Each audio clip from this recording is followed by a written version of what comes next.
wants to be a telly, and it's almost a telly. How are you, Mike? What's going on? Doing good, and you? Well, I'm here with you. Can't be any better, right? Well, yeah. In the cave. It's quite the cave, that's for sure. There's some guitars. It's a disaster because, well, that's the way it is. What are you playing? This is a 1960 Jazzmaster that I just got. The strings are still the ones that I've been on there for about 25 years. That's very Mike. That's Maybe that's even on brand. 30. The guy said he hasn't bought anything in almost 30 years, and he's never changed the strings. I did pop a B string on a gig, but aside from that, I need to change them. Listen to that. It's just... But how are you making that sound and feel like a telly? That's what confuses me. I think just it's all I know. So I think it just kind of happens that way. Well, I've heard you play on an SG, a telly, a Strat, a 335, a Melody Maker. Why do you think you sound like you? I think that's the big question here, isn't it? You have one of the most unique voices in country guitar playing, and it's. I appreciate that. Yeah, but if you ask someone else, it's Ray Flack. If you ask another guy, it's Red Volkard. If you ask someone else, it's Brent. What makes Mike Bourque Mike Bourque? Well, I mean, all those guys I've studied a lot. Flack was an incredibly big influence. I discovered Flack when I was, so my teacher, T. John LeBlanc, which I always reference, talked to him. We lost him last year. He was like a dad to me. He was awesome. And he had this style of playing that was basically...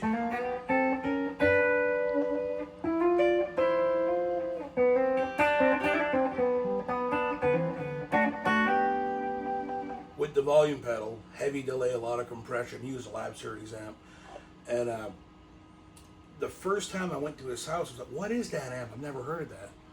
And he goes, what's a Lab Series L9? It's got a built-in compressor. I'm like, who uses that? He goes, Ray Flack. So then I got into Ray Flack, and he gave me a VHS tape. Back then, you know, it was still VHS before the DVDs and all that. And I'm dating myself.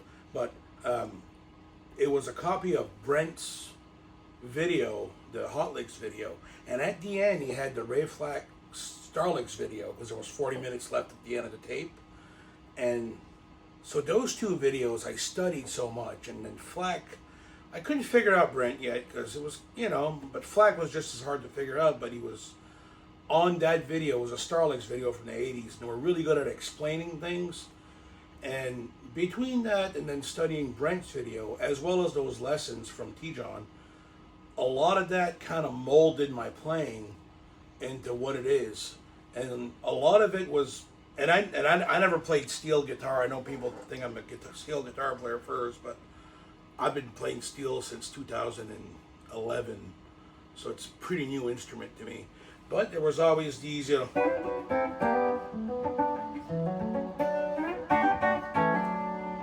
all those kind of voicings were like, that was one thing. And then also like the Brent thing, what I got from that was a lot of, like one of the first things I learned was actually like Mercury Blues, you know, the... Oh, you told me to learn that when I moved to town, yeah. But doing that just kind of, anytime I live in the key of D, I'm in that world. Or if I'm, you know, you go to the 4-chord in G, whatever I'm playing in G, I'm always kind of like I'm constantly living there kind of thing. So, and a lot of it came from that, you know, the first couple months of starting to learn how to play lead guitar. I played since I was a kid. My dad played, my aunt played, and I learned how to play chords from them.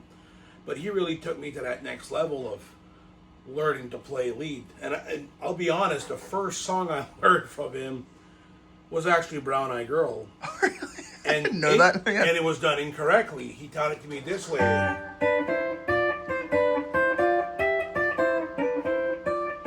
Oh, like the inversion.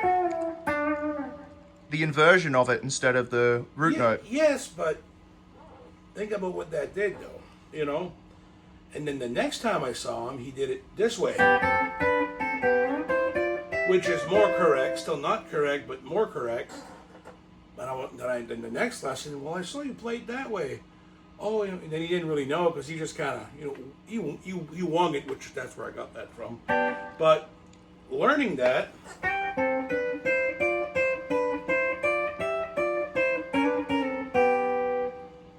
I learned all that stuff. Now, when it comes to lick,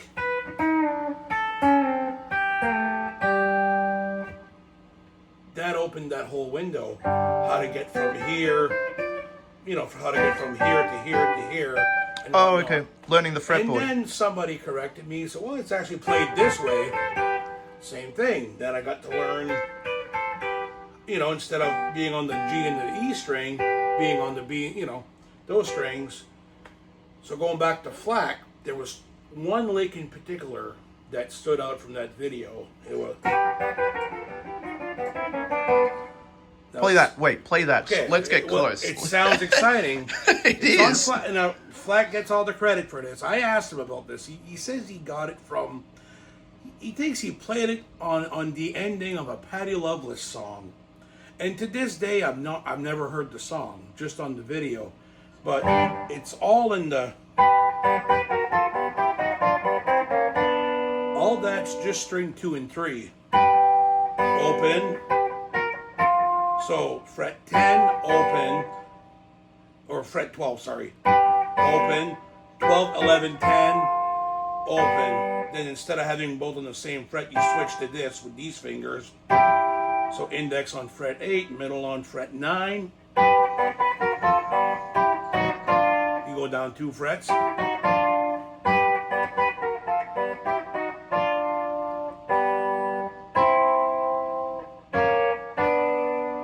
Then I resolve here, or you can resolve there. So it's a big G run, really.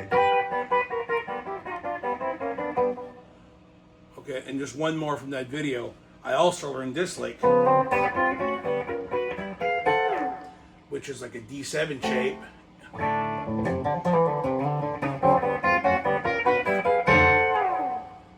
I've known you for years. I've never seen you play that. What is that? Well, you got to be careful where you slide that in. But where those 2 licks are important to me, it helped me connect the neck to go from here to here. Like they talk about the cage system and all that. I don't know a whole lot about theory. That's not really a secret. Everybody knows that I don't. But that one you got to be careful because it gets out there a little bit. But the other one,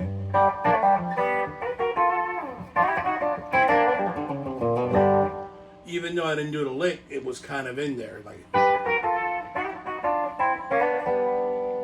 it just kind of, it's how you connect the pieces, basically. So between that, learning that song, then the second song, keep in mind, I was 13 years old at the time, maybe 14. And I had just got my first electric guitar, a Strat that I still have, 96. Was that the one your grandma bought you? Yes. Yep. And I keep it back home at my parents' place. So I have had it in Nashville before, but I leave it back there in case I ever got a gig to do or something. The next song I learned was actually Take It Easy. And that's kind of, like the way he did it was, that bend. Yeah. That's how I learned that. It's hard to do on this string because it's got 11s and it's a jazz master and it hasn't been set up yet. The ting. It's got the ting, as I say. But learning that, the next stuff he taught me was like how you go, and all while I was taking these lessons and studying him, I would go watch him at gigs. I was 14 years old. He was nice enough to pick me up on the way to a gig. If the bar wasn't cool of me hanging, he would let me sit in, like I'd bring a guitar, try to stay out of the way, which I probably didn't, looking back, But, So he'd get, so it's like you were on the gig, so they had to let you in. Well, yeah. It's one of those things. It was like, I was just kind of sitting in with them, had my amp, and it was pretty exciting getting to play with some good players, and, I got a bunch of videos that I'm fixing to post of that, I don't have a ton, but I got a few. I don't think I've seen one video of you playing of T-John. Yeah. You sent me a couple private stuff of you and T-John, yeah. I got a few. It's amazing. I got to sort through them and see what's, but this is, I got a bunch of like the recent years, but I'm talking about old stuff. I got old VHS that I got to convert, but, you know, it's a whole project, you know. But basically, like that kind of stuff there that he did, you know. Then one of the next songs that it was Swinging Doors, and they did like a fast walking bass. Oh, with the really heavy steel intro, right? Yeah, but can you play it on steel and guitar? Well, that was a different thing, though. They Okay. didn't even do the right progression. They were doing 1-5. You know, what he was doing was actually.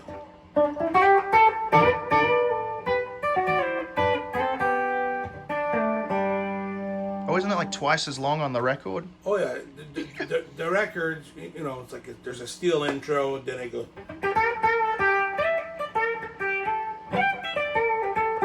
Yeah. I gotta learn recently that. got some recordings of T. John back in the 70s, and that's how he played it back then too. You know, but you know, the 80s, 90s happened where he did a bunch of other stuff, TV stuff and all that. So when he went back to playing it, that's what he did. But anyways, all those pieces were like the foundation of what I was trying to learn, figure out, you know. So of course, Brent, at the time I would order, you know, buy all the cassettes or CDs of anything with Brent on it, you know. All the Alan Jackson stuff, Tracy Bird, the Brooks and Dunn stuff, you know, like Burn That Bridge When You Get There, Next Broken Heart. There's so many. There, you know, like Whiskey Under the Bridge. There's so many of those songs. Diffie. So Brent really was he he was was the guy. huge for you. Oh, big time. Because I feel like a lot of people study him, but you really get it. Like you've really dug in. Look at that Sunburst Telly that's right there. Over there. That's been that configuration since 1997. I made that happen in 97. Because of Brent. What's that? Because of Brent. Yes. And this is this a maple? Vintage stack from 97. It's a maple cap. It's actually a January 69 maple cap. And it's late. Oh, that's center late. In the middle. Yeah. And then it's a Seymour Duncan mini humbucker. I know that's not correct, but Let's plug it in. Yeah. All right, we switch to the. So is this your first telly? Is this your? Yes. It's your first maple cap or just first telly? Well, okay. So there's a story behind this. This body actually. I bought this guitar with that neck on the black guitar that was over there. This is actually a 60s. Well, I don't know for sure what's what. The serial number, the neck, the body all says different things. Then I bought a black guitar with this neck on it, and I swapped them, not really knowing anything about anything. These were both pawn shop finds at the Parlor in Moncton, New Brunswick, Canada. And then It's a fancy name for a pawn shop. oh yes, The Parlor. it's still there. Really? Do you still go in? You know what? That Orville Les Paul came from there about a year ago, and there's a ton of stuff here that came from there over the years. So yeah, it's paid $7.99. It's not bad. And What are the maple caps now? 10 grand, 12 grand. I guess yeah. So well, I didn't have a maple cap. It had that rosewood neck. Oh, okay. That had been at the time. It had 22 frets. It had been a new fretboard had been put on, but it's a great neck, you know. And then I bought the other guitar with the maple cap, and then I swapped the body and neck, and then I was doing a gig in Halifax like 2 years later, and this guy saw this guitar as it is. I had done this stuff to it, which I now regret, and he goes, "That's weird." He goes, "That looks like my old guitar." I said, "Oh, it might be." He goes, "No, I had swapped the neck with a different guitar. I had put that neck on a black body, and then that, you know, a rosewood on that one." And I said, "You mean this one?" And I pulled out the other one, and he goes, "Yeah." He goes, "Yeah, so what you have is two original guitars," he says. "You know, the black one's been refinished," but he goes, "That neck belongs to that body, but they've been separated for like 20 years. So just a coincidence, I ended up with the two same guitars that the guy had. You know, so that's kind of a cool story." But anyways, so there's no telling how old these strings are. Oh, that's the Mike Special, isn't it? Hey, so before we dig in, you are the only person who can get away with using what I would consider an excessive amount of delay. Anyone else sits in on your rig? You've said it. Very few people can sit in on your rig and make it not sound like it's a fountain of delay. How do you think about that? What is country delay? How do you do it? It might not show up as much in the video, but live, well, it's only you can get away with it somehow. I will say this though: when I get into a studio and it's under a microscope, then you can hear that it's too much. So I struggle with that from time to time. Same as if I get on anybody else's rig, I sound too dry. Like I have a hard time with that. I don't know. I just kind of got used to playing it. Where do you usually set it? That's a good question. As a general rule, 180 to 200, you know, and then like if you got one of these line 6 to mix, around 25%, you know, and it could go as low as 20 or even 18 or as high as 28. That's as high as 30 is as high as I'll go, but generally around there, you know. Okay, that's I've like learned how to do that. Too, if you put everything at noon, it kind of works. Then you just kind of tweak a little bit from there, you know. Well, I learned how to do the country delay thing from you. I learned a lot from you over the years, actually. Well, I mean, I don't know if it's right, but it works. You've done all right. Yeah. So who are some of the acts you've played with over the years? Well, in Nashville, since I moved to Nashville, in Canada, I had a couple of decent-sized gigs there. I mean, we'll just get that out. I was working with Julian Austin for about 5 years in the early days. And I worked for Gord Bamford for a couple of years. Did a reunion tour with Farmer's Daughter. And then I was with Aaron Pritchett for 3 or 4 years as well, which you let me keep the gig when I moved to Nashville for 2 years. That's nice. Which was really cool, so thank you, Aaron. Yeah, I would just fly out of Toronto, you know, go back for the fly dates or whatnot. And then he was like, are you staying? Are you coming back? You know, so it kind of gave me a chance to try Nashville out. And then my first, you know, big gig here was Ray Scott. Played with Ray for quite a while. Did the Opry for the first time with Ray in 2015, I think. And then I went from there to Daryl Worley. Did Daryl Worley for, well, almost 5 years also.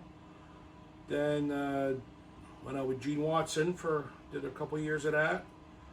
Then Sammy Kershaw, and then with Sammy we did the Roots and Boots, so got to play with Colin Ray and Aaron Tippin as well as Sammy, one band, great show, you know. Did that, then, you know, needed to kind of get off the road some. Then I went back to work for Gene for about a year, did that. You know, just kind of filling in.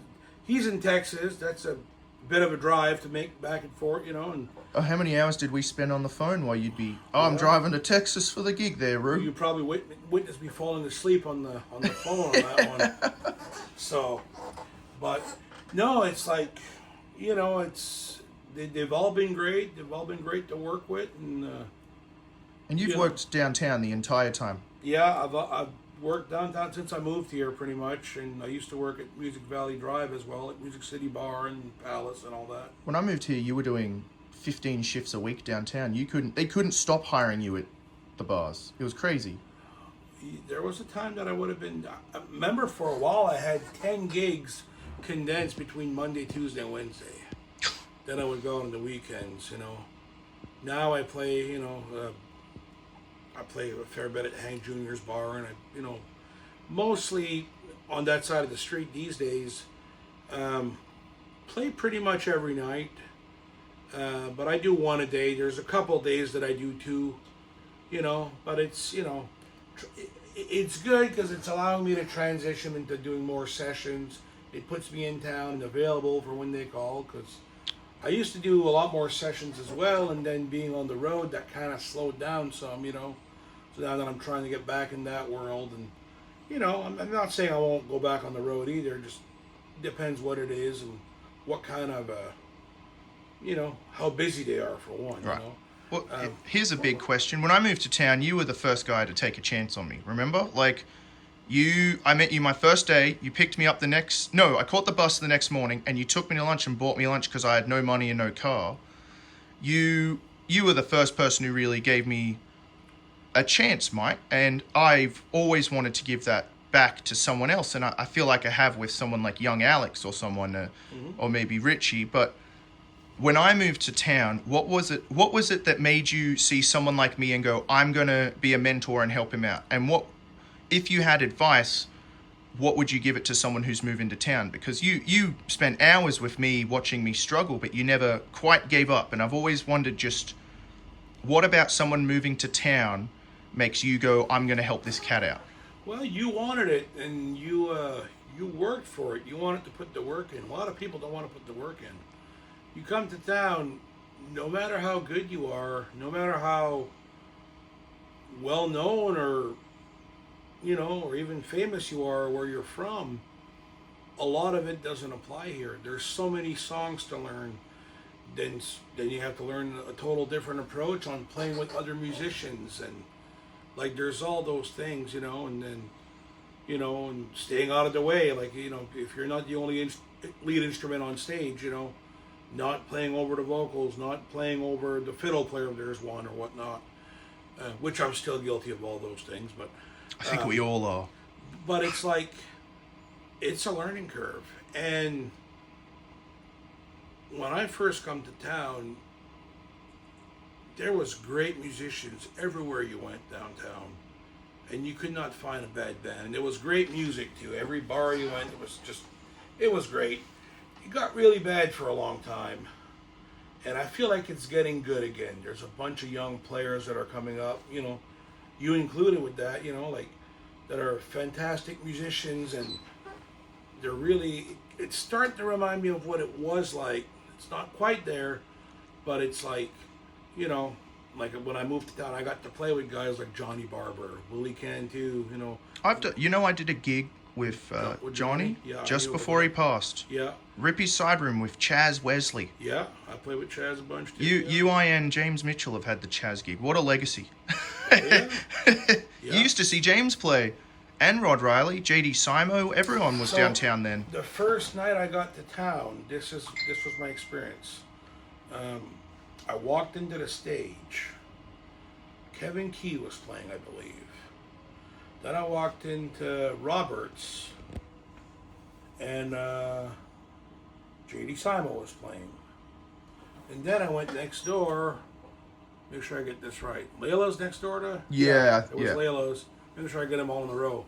Walked into Layla's. Jimmy Moniak was playing. Oh gosh, Jimmy, yeah. Then I walked. This is all the same shift. This was like on a 11 o'clock on a Tuesday night or something. Tuesday. And then I walk into second fiddle. Jeff Garris is on stage. And Jeff goes, "Oh, Rod Riley's playing next door at Tootsie's." I didn't know who Rod Riley was, but I sure found out. One of the best players in town. And you know what Rod does? He texts me at 3 a.m. with clips of Clint Strong or just him playing in the 80s, and it's like the best stuff you've never heard, right? Yeah. And then I walk out of there, and then I go to Legends Corner, and James Mitchell's playing. That was my first hour, not my first hour in town. My first hour, I discovered Broadway. What happened was, I come to town. I didn't know anybody. I had called Brent up about I forget what, and he was playing at Third and Lindsay back when it was the old setup. So that was the only plan I had. So I went there, and I had talked to Randy, his brother. They were playing Music City Bar, the Music City Playboys, and this is got to see some great pickers there, And Rick Wright was still alive, and he was the guitar player in the band back then. I never got to see Rick. I've heard recordings. He's fantastic. Unreal. It was Rick Wright on guitar, Billy Johnson was playing bass, and I think Cookie Jones was on steel. But isn't that the thing about Nashville? You're a prime example of this.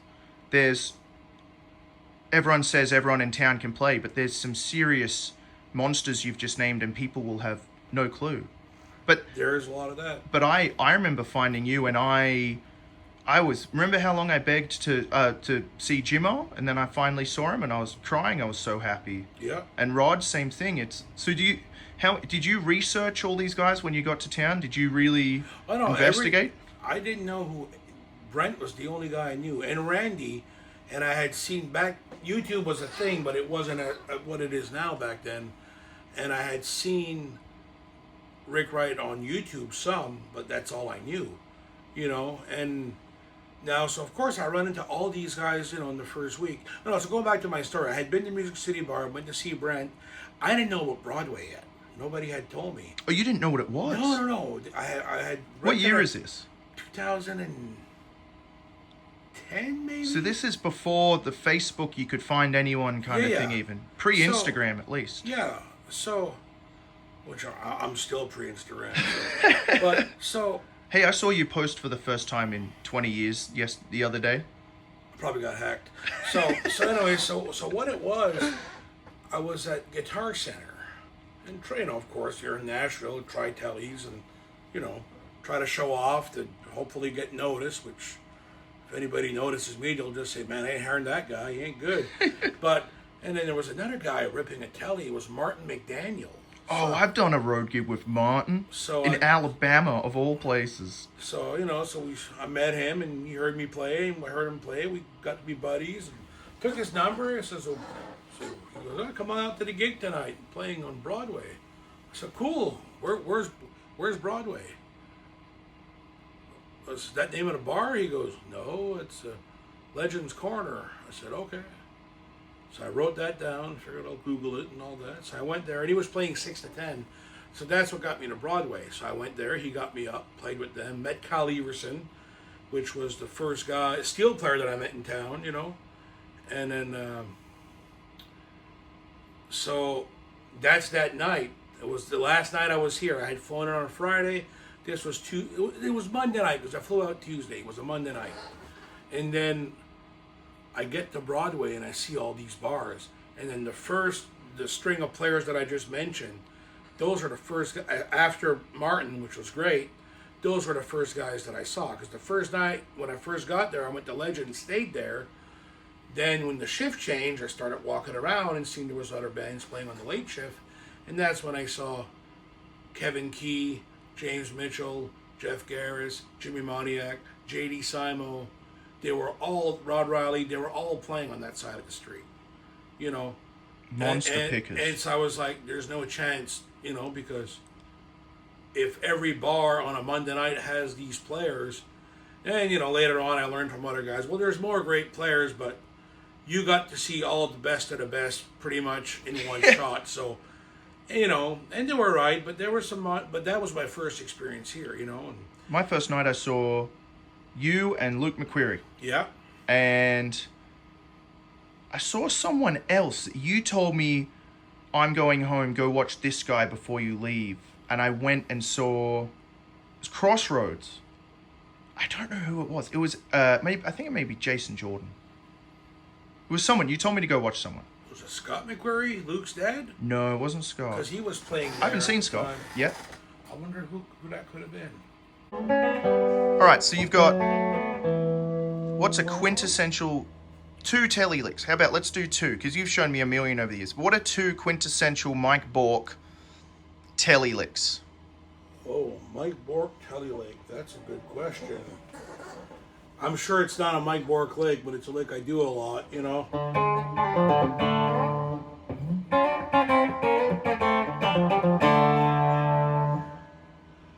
I don't know where to go with that, but that's something I do a lot. And I'll tell you where I got that. There's a great guitar player from back home, Scott Dillhunty's his name, and I heard him play this on a record years ago. He would,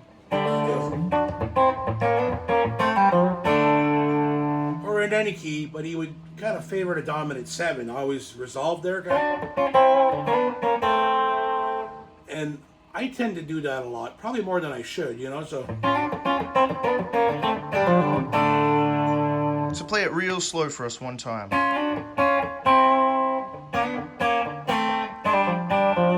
So it's like you're in D, you're going 1 to the flat 7, and then the 4 to the flat 7 of that, which is your flat 3 of D, Yeah. and then resolving. And this is over a D7, because you can use the flat 3. Kind of, you know. That's that ambiguity of the major chord in country music, Well, yeah, you know? because remember that Ray Flack lick from earlier? Yeah, same thing, yeah.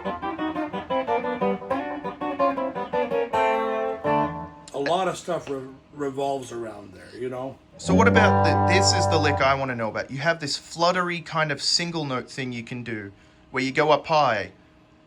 You'll go really high up. Something like that. You know what I'm... Yeah, you do that kind of stuff. How are you thinking about that thing?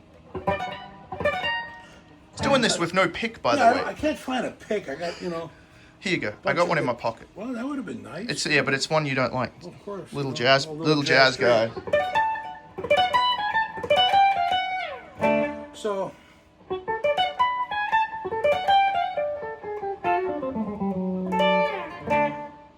Is that what you mean? Yeah, that kind of stuff. So... You have this way of playing very long lines that don't get boring and repeat themselves. It's really interesting.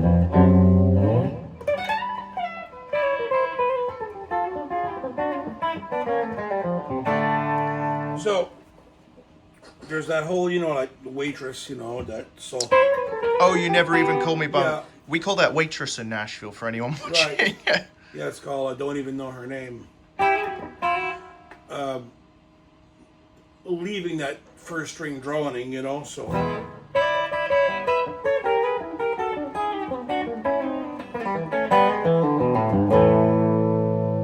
So, let's say we're playing a song in E, you know.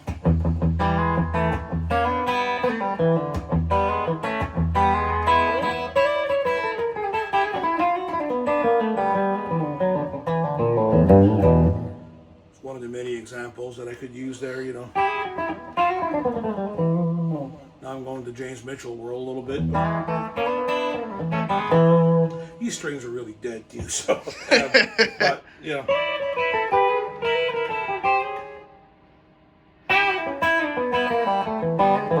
What I love is that you have these concepts more than you have licks. You can play the same thing 50 times and never repeat yourself. It's amazing. Is that what you're talking about? Yeah, there it is. Can't do anything with this pick. Yeah, so that's just, you know, So you're thinking out of the shapes. I guess. Yeah.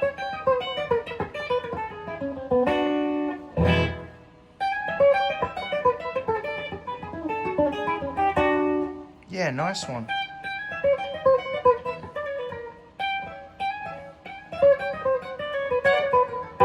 So for something like that, you would use it like the first 3 times. So, you know, because when you end up there,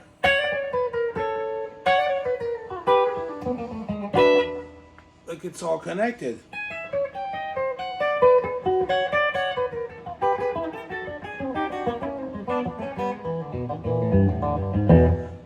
You know, and of course I'm scared of my pinky. I never use it.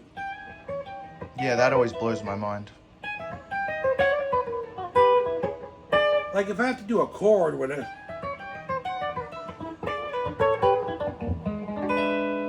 but as far as if I'm playing fast and I want to keep playing fast and not be interrupted, then I don't use the pinky unless it's just or something. Like, I don't know. It'll slow. I broke this pinky a couple times. Well, once years ago. I fell up the stairs. As nice. weird as that sounds, yeah. Good job. Yeah, I was. It was back. You know, during winter. The steps on my parents' porch back in Canada. Oh, they like froze or something? It was froze, and I was walking up, and I fell. And to break my fall, I had a laptop bag in my hand, and when I went like this, my pinky went up, the rest of my hand didn't, and I fell on it. And I looked back and it was like this. I was like, oh no, and I just did this. Oh God. And yeah, there's a couple of videos on YouTube where I'm wearing a sling because I'm trying to use it, you know. But, and it's never been right since, you know, so. My pinky can't bend on its own, that's my thing. Yeah. On my same, so I don't use it. I use it for bends mainly. Right. I mean, I definitely don't bend with it, you know. So yeah, so a lot of that, like just that itself, you know. Just knowing how to approach that and, you know, connect the dots, so to speak. And then if you had, here's the last question for you, right? Before we go eat up. Where, you got one record to study for country guitar. Like, you're going to move to town and you want to learn how to play some country guitar. What's the... Because you used to give me some great records, and it took a while for you to find one that hit with me, you know? That's a loaded question, because... I know it's loaded, but say you have to pick one. It's tough, isn't it? For me, it was when you showed me JT Cornfloss. That was, you know, like you showed me the deeper stuff of his, because I've always loved him, but you showed me some more of him, and I went, oh, okay. There it is. See, no matter what, when you look at it that way, you're kind of painting something in a box. You know, because, you know, like if you're just doing JT, yeah, you're getting a lot of really cool stuff, but it's different than Brent. And then that's different than, you know. So what if it was 3 records? Would that make it easier? Well, if you want that Chattahoochee album, as far as Brent goes... That's it? Well, it covers a lot. Mercury Blues is on there. You know, he's got, you know, she's got the rhythms on there. There's a couple ballads on there. I forget which one. It's been so long since I heard the album. But that was one of the first albums that I got that I was like, what's up with all this guitar playing? You know, just recently I got into this whole stem splitter stuff on Logic. And, you know, so you can't split all the guitars, but you can hear the guitars by themselves. And it's like, oh, wow. You know, like, yeah, really, yeah. And, you know, really... You know, like I'm sad that I only have, you know, 40, 50 years left on this earth because I don't have enough time to study all of it. You know what I mean? Yeah. But I wish I would have had that when I was 14. So now people are starting out, they have, you know, they have so much opportunity, you know. So what's another good, like, I'm moving to Nashville, like, you should study this record? Because for me, I'm going to tell someone to study, like, a current Bourque or Derek Wells or... Really dig into Sol Philcox. He's a perfect player in my head, you know, to study. But you got to keep in mind, though, everything I'm telling you, those guys did the same thing. Exactly, Tom, yeah. Maybe not Tom as much, because, you know, I mean, Tom says he's, you know, the telly thing's not his thing, but he can. I've seen him do it. You know, don't let him fool you. And, you know, he's just such a melodic player, you know what I mean? They all are. They're all good. Well, of course, yeah. Yeah. And then Saul, when Saul moved to town, before he moved to town, he had all Brent figured out, you know? And then you got the guys like Austin Crum that's just... Oh, my God, yeah, Austin. Phenomenally, you know, but he did that when he was 15, 14, you know? I had a lovely call with him the other day. He's a nice guy. Super nice. Super helpful. He'll tell you anything. Yeah, very nice guy. Probably the closest to a pedal steel without playing pedal steel I've ever heard is Bob Henderson, that guy who played in a church in like Michigan or whatever. Or I'll send you the video. It's amazing. Yeah. Tyler Hall sent that me. Or Austin. Austin can really emulate the steel. Yeah. And he's doing some pretty innovative stuff with that A bender on his guitar and all that. Yeah, know? I want one of those. You know, and then, I mean, you know, like everything in my life kind of happened in steps. So like that's what I figured out first. But now what we're talking about, like, you know, Austin and then Saul and, you know, and then you got Aaron Curry, another fantastic player. That's from my hometown too. We're from 45 minutes apart. He's just a fantastic player. But we all had Brent to learn from, you know. And then we kind of had James Mitchell to learn from, but by the time he came around, it's not that we weren't learning, it's that we were already in our 20s working, you know what I mean? Yeah. We didn't have time to, you know, when you're 14, 15 and you're playing eight hours a day practicing, you can really hone in, you know? And then you got William Bagby, another fantastic Oh, player, God, we didn't you know? even... That's a whole rabbit hole on his playing. Of course, yeah. There's someone to study. Yeah. But, you know, guys like that, they'll go back and they'll study, okay, so where did Brent and those guys get that from? Well, he studied Don Rich. Jerry Reed, you know, Roy Nichols, you know. Yeah. And of course, you know, we can't forget about the Danny Gattins and Scotty Anderson's another guy that's one of my all-time favorites. The one that does all that, you know, he does that. Oh, triple stops faster than I can play a normal note. Oh, yeah. I can't do it really well, but I don't have a pick for one, remember? So, yeah, but, you know, and then back then when I was learning, and this is going to sound very stupid of me, but I've been known to be that exactly. I'd listen when I first started getting into Brent. I would listen to Roy Nichols and not get it. Which now I look back, I'm like, that makes no sense at all. Yeah, but you remember how many times I said to you, "Yeah, I don't get it," and you'd be like, "Oh, dude." And now I look at you and I'm like, "Oh, no, yeah." I'm not talking about like, you know, like it was all like I only knew one style. If I heard old country drumming, to me I heard slop instead of greatness. Oh, now okay. I hear the greatness, you know, and so now I go back. Like, of course I'll go back and listen to early James Burton. You know, speaking of, if you want to hear some wicked James Burton, you know, all the Elvis stuff is on the Paisley Telly, right? That's not my favorite sounding guitar. The 1969 live Elvis stuff, he uses his 52, the red guitar, you know. It's unreal the tone he's pulling with that thing. Have you heard his solo on Emmylou Harris' Pieces of Sky album, Too Far Gone? I think so, yes. That's my favorite Burton Yeah. moment. And I'm not a big Burton head, but I like that moment. There's so much more that I need to learn about the guy, but there's so much in his playing that influenced me indirectly. From the age of like 7 or 8 till about 12, I was the biggest Elvis fan in the world. But I wasn't learning lead guitar. Then I got into the Beatles and, you know, Pet Sounds era, Beach Boys and all that. There was a short phase before I got into country. But when I started studying country, when I was learning the chicken picking stuff like Working Man Blues or whatever, it kind of came naturally, but I didn't really know why.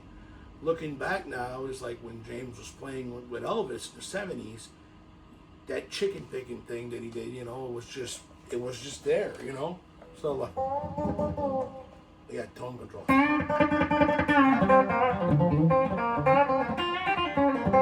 Or whatever, you know?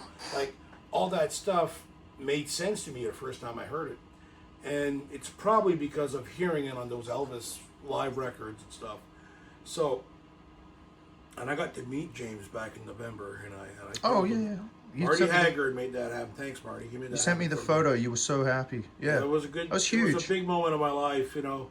Of course, I didn't know what to say because I've been waiting my whole life for this moment. But he was super nice, and you know, we talked for a bit, and then I told him that. I said, you know, you were a big part of, you know, which he's a big part of any Telecaster player, really. You know. It's kind of the original in a way. Of course, you know. And then, you know, a lot of people think I learned a lot from Red Vogart. I got to... Oh, Granddad. I'm very close with Red. And what it was is when I moved to Alberta, I knew who he was, but we didn't have the resources back then. You know, see, back then you saw Red on TNN playing with, you know, with Merle or whatnot. And we used to get it confused. I think Red's playing with Alan Jackson now, you know, because, you know, just because at the time he had a similar look. And when you saw these people once every 6 months on TV, you didn't remember what they looked like, right? So, but T-John's the one that said, that's not Red. Red plays with Merle. It's a different guy, but, you know he's really good too, of course, but... a lot of the stuff that connected that was, well, he learned a lot of the same way I did, like steel guitar stuff, and you know, and then when I moved out west, he had played on a bunch of records of bands I was playing with, you know, and so I really got to hear some cool stuff he did, and you know, of course, became a fan instantly, you know. Then you met him. Then I met him when out over there, yeah. I called him Dad when I met him, you know, jokingly, and then asked him to sign my telly. It's right there. This one. And look what he wrote, Dad. Right over. Yeah. Well, that's the joke of who was it? Someone thought I was your kid, and we'd reconnected, and then I was calling you Dad, and so I met Red, and I went, "Oh, Granddad, how are you?" Yeah. And then my grandfather, your great granddad's Burl Ives, so figure that one out. Yeah. So, but yeah, Red's been great, and of course he's He's a funny bloke. and we joke around. I call him Dad, but he really is like a father to me. Not just music. Life advice, whatever. Well, it's like it's all his fault. Yeah, it's like when James, the real dad, came over and met you, and he said, "Thanks to you, Mike, for looking after my son," and he's got a tear in his eye. You're like, yeah, well, you're like, oh, shit, I'm his Nashville dad now. Pretty much, yeah. All right, Mike, let's go eat. Well, all right. Well, glad you came out. And like I said, hopefully this kind of gave you some insight of stuff.